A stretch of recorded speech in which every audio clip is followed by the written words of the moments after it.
avoka nanga Yesu yoleyo nelakanga ofana. Ils sont les seigneurs Topamboli Nzambe pour la journée à l'élo. Bon, juste toujours banda émission na biso ba Christ à l'élo troisième partie. Je le répète, émission et ça pour la liberté c'est pour un temps après au Katango. Comme je suis là, donc je suis tellement fatigué, mais je suis obligé, comme j'avais promis, lokola na lakaki tokolobela émission na biso nde tozali kolanda. Je salue après Simbote Nandeko Nangai Lionel Kassoule Job depuis donc depuis Dortmund en Allemagne Kolo Pambola yo. Bon, les émissions Oyo Tozo Sala na Lingala. Bon, je sais que par la grâce de Dieu, nous allons d'abord inviter le peuple, inviter les gens. Donc Biso Sala plus émission ba samedi. Mais ces derniers temps, Tozo Sala émission Oyo ba Christ Lelo. Eza likambo moko ya malamu oyo tozwi likanisi ya ko partager ou soit ya ko lobela ba comportement ya biso awa ba Kristo na kati ya église. Ouais, tozomona ba bizaleli wana comme si eza nango normal, eza malamu. Mais en réalité, et la parole tozoyoka pe bizaleli na biso zo balanate. Est-ce que bolanda bien? Voilà pourquoi tous les émissions et ça la mission quand même un rappel tout dégager bon Zambé à la place tout dégager bon motonabiso tout dégager bon Zambé. C'est pourquoi tous les kanisi à cause la émission oyo. Donc bande konyonso bo supporter ngai na moi quelques secondes parce que ngapé na kosala eloko yo disons comment dirais-je, n'appelle nazo partager émission, donc je vais partager l'émission mes bien-aimés, donc supportez-moi. Donc on a tenu à moi quelques invitations pour na bandeko, donc d'ambassade biso ngolo poto banda na biso na Kenya. J'ai invité ma soeur mes bien-aimés. Nous avons invité Bango de sorte que tous allons Bango ensemble et tout dans l'émission. Supportez-moi pendant que je suis en train de partager. Peut-être que je vais connecter, mais je leur invite de sorte que tout dans l'émission à Bissot. Donc voilà. Je crois que j'ai assez invité les gens. Donc pas dans le groupe, mais en réalité, on a invité Bango pour tout dans une émission normale. Donc, Kolosa Bissot Mbolo. Nous allons commencer toujours banda. Donc Bolimbisa. Bon voilà, nous allons démarrer rapidement. Bolimbisa bande konangai lelo tozolo bela lukunya na kati yaba église. Vous voyez, avant que to banda to bombela nzamba songa biso assister biso après to bande émission to pamboli nzamba lola nkolo na bikamwa. To sengete yo banda na biso émission assister biso po ete mokelinde yo mokolo bonzambe ezalaka bobelese yo moko. Voilà pourquoi to bondeli ete yo ou assister biso na kombo na Yesu Kristo otoko yo 4 no esika e bakisa en plus na vie na biso na marche na biso na kombo na Yesu Kristo Nazareth to bondeli boy. Amen. Oui, mes bien-aimés, en tout cas, na pesimbote nandekorangai fils d'Aaron, que le Seigneur te bénisse depuis Strasbourg. Donc, émission na biso ba Christo ya lelo, inviter le peuple, bon inviter batou, tolo belayango, na minute mukuse, toko melate po naza vraiment rolemba. Donc, je salue tous les ministres de l'évangile, de la grâce, évangile éternel. Nzamba pambola bino partout esika bozwami na mokili mobimba nzambe a pambola bino na lombango tozokota pona kolobela bizaleli na biso ba Kristo na kati ya église. Je salue ma sœur bien-aimée Liliana Santos, na rata qui appelle ma sœur, mais par la grâce de Dieu tokosolola par la grâce de Dieu. Donc une chose tozolobela lukunya na kati ya ba église. Beaucoup comprendre que masolo tozo solo la ezotala les actes ya ba Christo ya leloto bizaleli na biso katikati na ba église. Au mona ba église ebele nazolo ba kaka e ba église ya mokili mobimba. Donc o to bengami ba Christo ezo kipete ke o biso to ba to Kades, o biso to ba to CEE, o biso to za ba to catholique. Non, je parle bandeko oyo nyonso batanga ka Biblia. Lokola Paul a commis mokanda Corinthe, alobi eza kaka pona bato ya Corinthe te, mais mokanda wana eza pe pona bandeko nyonso na bisika nyonso bakosangana na ntina na kombo ya Yesu Kristo. Wana tona mokanda ya 1 Corinthiens chapitre 1 le verset 1. Toko remarquer lelo nini na kati ya ba église. Toko remarquer na kati ya ba église comme si je salue mon bien-aimé Peter Mouko Nzama Pambola yo. Tozolo bela lukunya o ezaka na kati église, frère. To bandina nous entre le sœur. Boko remarquer na kati église, lukunya ekomi makasi aba église na biso. Omona sœur pona lipapa kaka o ya lataka. Bakomo tonga ina baninga na ye. Donc bakomo koyokela ye lukunya parce que la sœur a lati li papa moko boye eza moi compliqué, li papa moko boye tolongwe bandako. Toke ba église, ezali pona ma papa te, ezali pona bilamba te. Mais toke na église juste pour se nourrir. To mile sa babenga ngonde. Ezali juste pour to li ali lo bana ensemble. Mais objectif o to kende la ka église, ezali te pona kotala nini ndeko alati. Bilamba oye alati, biloko oye alati. Non, mes bien-aimés. Église eza pour la bonne côté. Ba sœur toza na jalousie mingi na kati église. Lukunya na kati église. Mais à quoi sert bon ceux qui tozo kende sambe na nzambe, mais makamba lukunya to longi yango na note. Il faut to sala un effort. Ya kolonga lukunya. Moni na moni papa Jean-Marie, papa Pichu Sibangu, que le Seigneur vous bénisse. Namoni papa Jean-Marie. Allah taka sapatu na mingi na komo yo que les jalousie à cause ya soulier na ye. Mais ndeko seke na bongoli motema te. Il faut na sala un effort na meka ko changer bizaleli na ngai. Po ete makambo na ngai oyo ya lukunya elongwa na vie na ngai na koma ko pesa respect na bato to na yo ke la baninga lukunya te. Ba sapato ese belé na ville toko ki ne somba.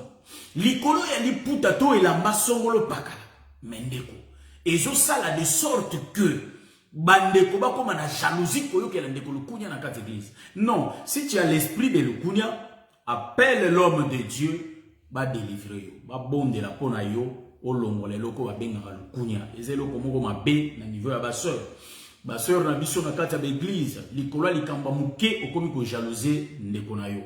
Yango to komo mona bizaleli ya ba pagano to kotisi yango tina kati église bato bakomi ko tchana ba poison na kati ya église ya nkolo. Donc nazolo bela base église locale, pas église corps, parce que église corps est propre. Voyez-vous?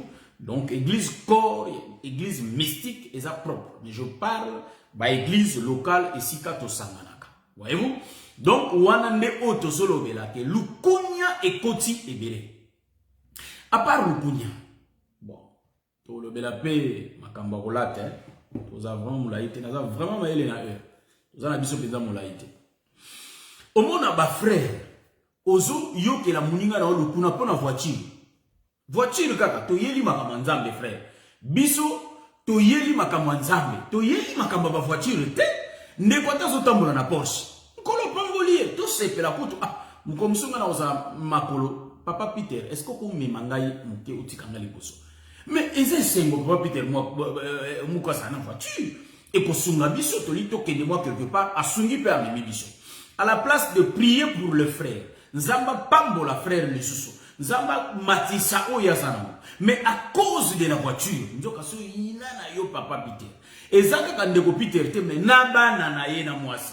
Mais non frère, la jalousie n'est pas bonne. À cause de la jalousie, bokomi ko bimisa comme si frère azamutu mabe. Pona ni bozali jana lukunya na ye parce que matériellement bomoni tazo pambola. Et non, la jalousie, c'est une chose qui est mauvaise. Est-ce que vous avez l'entendu, madame? Et ça pensa ma bé et loko to bengi le kunya. À cause ya le kunya, yango moni kayen kuna bomande kona ya belle. Et ça à cause ya jalousie. Mais dans quatre églises ya Seigneur, to comme mona le kunya et komi et belé. Hein? Vous voyez? Donc to sibi aspect ya ba sœur, li papa et lamba, au komi na le kunya de kona yo. To zongi na aspect ya ba frère à cause de la voiture, bokomi ko jalouser frère. Parce que frère, à mon avis, tel que on dirait que la jalousie n'est pas bien dans l'église du Seigneur. Vous voyez ça? Tozo simba jalousie, après tozo kende susu pona komeka ko expliquer. Hein? Tozo expliquer li susu elokoyo ya jalousie na niveau ya batei. Batei lukunya pe ekoti makasi. Pourquoi?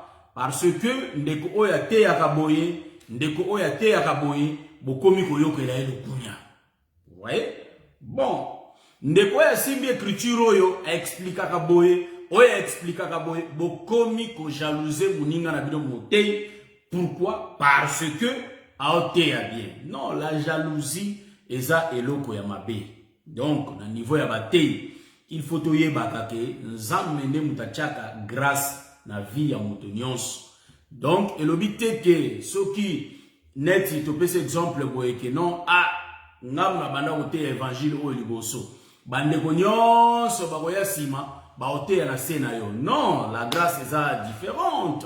Est-ce que vous voyez? Donc ndeko mususu akoki koya na elobi kaka azui évangile, mais so bate bilo musuku to ngana komi ko kende ko tuna yango. Mais écriture ezande nini ndeko? Est-ce que ndeko pas tu écriture est-ce que ça m'a fait? Non, vous partagez, c'est pas mauvais.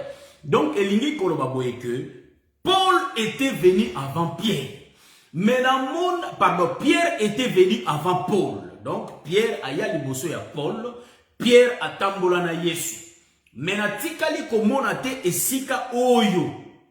Pierre a aussi la Paul jalousie. Non, au contraire, bazala qui s'encourager. Est-ce que vous l'avez le quoi? Mais na niveau na biso jalousie comme makasi ti na niveau que au mona batei o basangana li motei oyo batei oyo basangana li motei songolo. Non, eza malamu te. Jalousie ezo mata elobite ke soki oyambi évangile liboso yondo kote ya koleka bato nyonso to soki obandi église donc yonde les maîtres yondo kote koleka bato nyonso. Non, le maître rabbi c'est le Seigneur Jésus-Christ. Alors c'est Rabbi qui partage des talents. À Kocha autant, à PCO 3, nous sommes à PCO 4, nous sommes à PCO 2. Cela dépend de lui. Voilà pourquoi l'écriture dit que c'est Dieu fait la grâce à qui il veut faire grâce. Bah bien aimé, les kambo ya le kunya, tout ça là tout au long de la na ba vie na biso, na ba vie ya ba Christ na ba église, les kambo to bengi le kunya eza eloko mabe. Vous voyez ça? Le kunya ezaka malamu tezo poussé. Et tina même kayabo ma frère naye. Parce que offrande ya ndeko na ye ndimani, ya ye ndimamite. Netindi babo mandeko naye. Voyez-vous? Kayabo mandeko naye. À cause de la jalousie. Yango tolobi boye ete na ntina ya lukunya makambo bele ezo beba. Sengi bandeko totika eloko ba bengi lukunya même na niveau ya batei. Donc yo moni lola ngam na bande église ba frère nyos ba yengam na tei bango. Frère mon ta côté à kolekanga. Non, c'est pas comme ça. Ça c'est à la manière des hommes.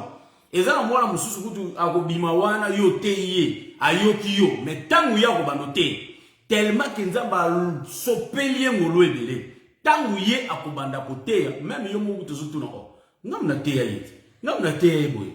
Mais comment boy? Oui, c'est la grâce de Dieu. Et c'est là qu'on a encourager mais to côté la yango jalousie te ou te jalousie eza eloko oyo to bengi mabe makasi. Voyez-vous? Eza pendenge moko pe na ba frère na ba sœur na kati église. Tango to yaka église, il faut to lata bien. Est-ce que bozo langa bien? Eloko to bengi ko lata, molato na kati église. Vous voyez? Ba chrétien lelo ba koma ko lata na yebite ya basi, ba lati ba robe kangi bango, ba pantalon il faut dessiner bilamba na bango. Mais non, les bien-aimés Paul associé la pudeur. Alors bien que tous à la vraiment basi balata descente. Voyez-vous?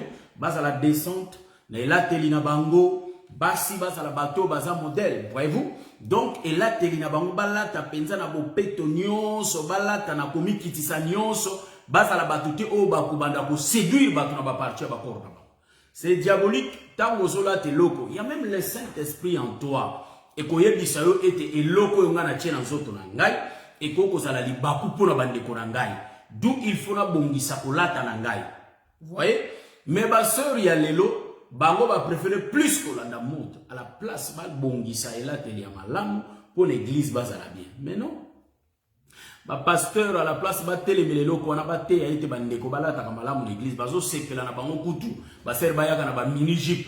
Donc là l'église locale ezana no charnel, église locale et à la montée et bandi montée mais bon wa mina montée bazana no lié na ba œuvre de chair. Voyez-vous? Donc misala na nzoto ezo sala nanu. C'est pourquoi tozo senga na bandeko et que to sungana tangu ndeko alati mabe, ndeko mobali olati mabe, ndeko mwasi olati mabe, to sungana de sorte que ba dégâts ekita na bakati ya l'église na biso. Parce que ndeko musoko provoquer ba dégâts na ba elateli na mabe et ko mema ba dégâts. Donc nous prions à tout le monde. En réalité, il y a pour ça vraiment un effort. Nakolata na yo na église, nakolata na ngai, tout ça là un effort. Ne pas jalouser les frères. Voyez-vous? Ce n'est pas dans les Écritures. La jalousie, c'est pas bon. Qui était où ils ont enseignement, ils ont juste toujours parlé sur les comportements, nos comportements dans l'église. Mais ce samedi, nous venons avec l'enseignement sur la famille de Noé, 5e partie. Il y aura plein de révélations. Donc, plein de révélations par la grâce de Dieu. Nous allons révéler les Écritures. Donc, j'avais dit qu'aujourd'hui, tu as la tête. Donc, ils ont juste, on va dire 35, il faut essayer ça parce que, donc, vous allez vraiment, nous l'avons été, ils ont interpellé conscience na biso, ndeko sokomoni le kunia jalousie, bandi combattre contre le frère, ou soit contre la sœur, eza elo komabe, il faut bonder l'encolo, elo kwane longwa. Mais les autres toujours retrouvé batei mususu le kunia. Donc, parce que muninga tei, au lieu yo sepela, yo zo rakoto le kunia. Mais non, eza musala ya nzambe, eza ya bisote. Donc, ça sert à rien. Il y a kocha le kunya na makama nzambe parce que makama oto bengango ya nzambe eza ya bisote. Donc, je vais prier ou soit tozo sambela na bande konyonso ba konyonso ezwami biso to bimisa makambo ya jalousie au milieu de nous. Vraiment que le Seigneur vous bénisse. Juste de l'obaki qui est émission sur nos comportements, ils ont périodique. Mais ça n'a pas là chaque mardi non. Toujours à quelques 3 mardis, tu parler sur nos comportements. Donc, bandeko ba moni pe ke bizale li moko boepe existe peut-être au biso de éviter. Donc, ko sa biso signe to ko lobela yango. Vous voyez? Donc, frère olingaka ko bengi sa sœur pana yo. Aya ka ye moko kaka. Pourquoi? Et puis yo tango zo bengi se pana yo ko zala ka yo moko. Non, bozana molimo nini kati na bino. Vous voyez ça? Donc, les a comportement oyo bana na nzambe, hein?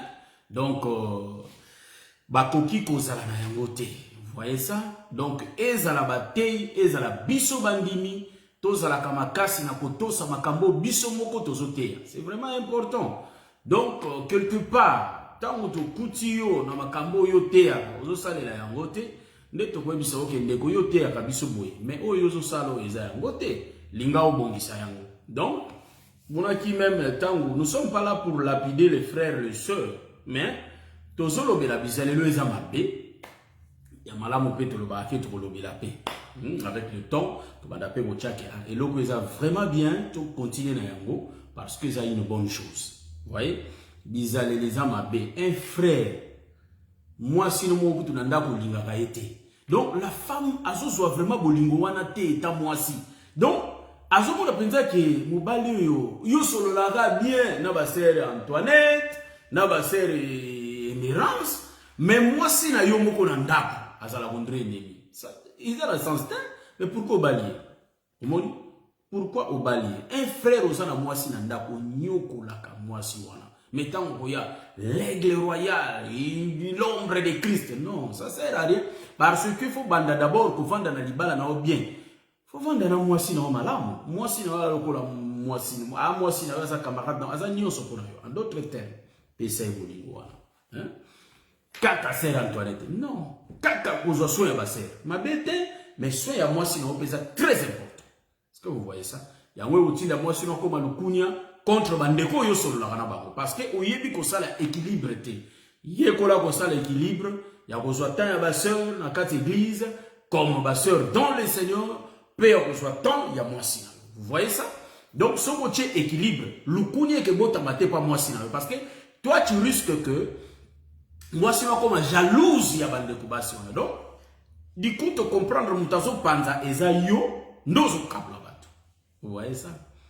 Ndeto omona pe ndenge mo pe na sœur yo solara bien na ba frère mais mobali no moko zo atana ete. Non, il faut koyeba ko départager les temps de sorte que jalousie et botamate parce que mobali pe so ka moni yo mingi na ba frère kaka yebuto zo atana ete. Comme appelle na lokunya. Donc nos comportements et que ça n'a pas que jalousie et ben nous matana ba vie na biso.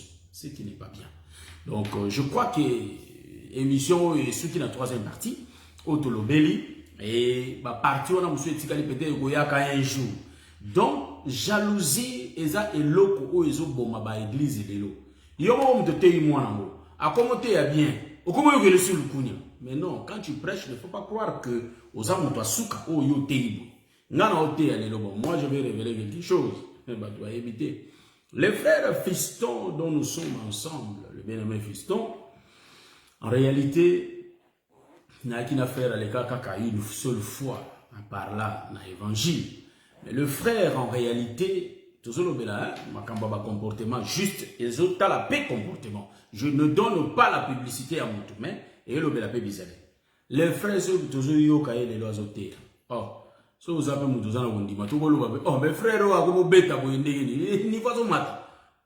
Au lundi, l'été à mon on va passer. Donc en réalité, la grâce est où t'as pas une ensemble à chaque kati na mutu grâce na nzamba chini. Donc nous disons que dans ces choses avec le temps, frère vous avez reconnaissance parce que bilon roté est toujours comme. Donc c'est comme ça, chacun a sa grâce.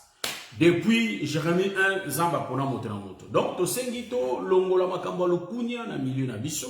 Yango l'église zo panza à cause des jalousies. Quand le frère ne va pas se sentir aimé à Kenaï. Quand le frère ne va pas se sentir aimé à Kenaï. Pourquoi? Parce que bomoni ka frère wana kei. Non, si le frère est parti parce que le frère ne s'est pas senti aimé. Bozu bo déclasser, bo tché à côté. Mais peut-être de bonne jalousie là. C'est pas bon. Voyez-vous? Donc l'œuvre du Seigneur les a. C'est pourquoi nous disons que le kounia zelo kamabe mema kanye musika la jalousie salama kambukuna na Genèse.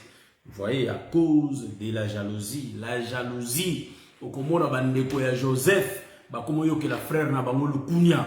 Nous sommes dans la doctrine. Bazo que le kounia pourquoi? Parce que papa zo lingaini ne meni le kounia. Donc, la jalousie n'est pas bonne au niveau de l'église. Donc, il faut faire un effort tant que mon lit mon bando matelayo salamakasi olongola yango parce que eza eloko moko malamuté.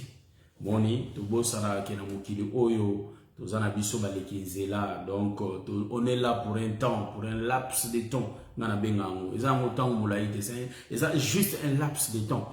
Donc moi ngonga muke to kina biso la fleur, voyez muto akotika la éternellement azati to beta masolo ba Pierre ba Paul ba Jean ba Jacques to tanga ba na Bible mais ils ont vécu pour un temps.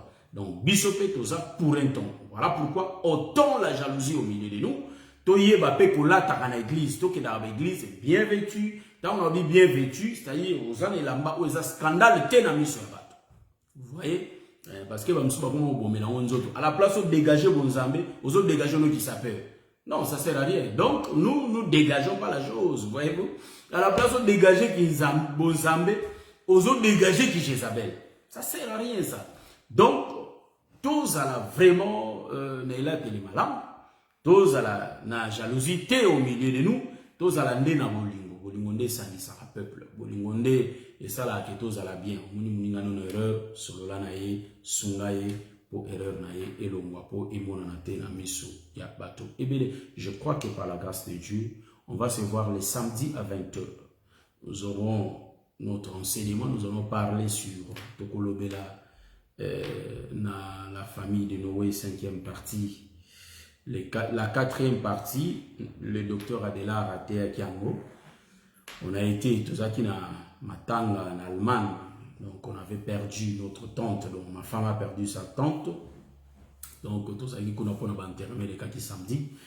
Voilà pourquoi on n'était pas là le samedi. Mais c'est samedi qui vient, nous serons en live pour expliquer la famille de Noé. On va révéler les choses cachées par la grâce de Dieu. Après, on va revenir sur l'oreille de Salomon. Que le Seigneur vous bénisse. On va se voir le samedi. Merci Jésus, merci Jésus, merci Jésus, merci Jésus.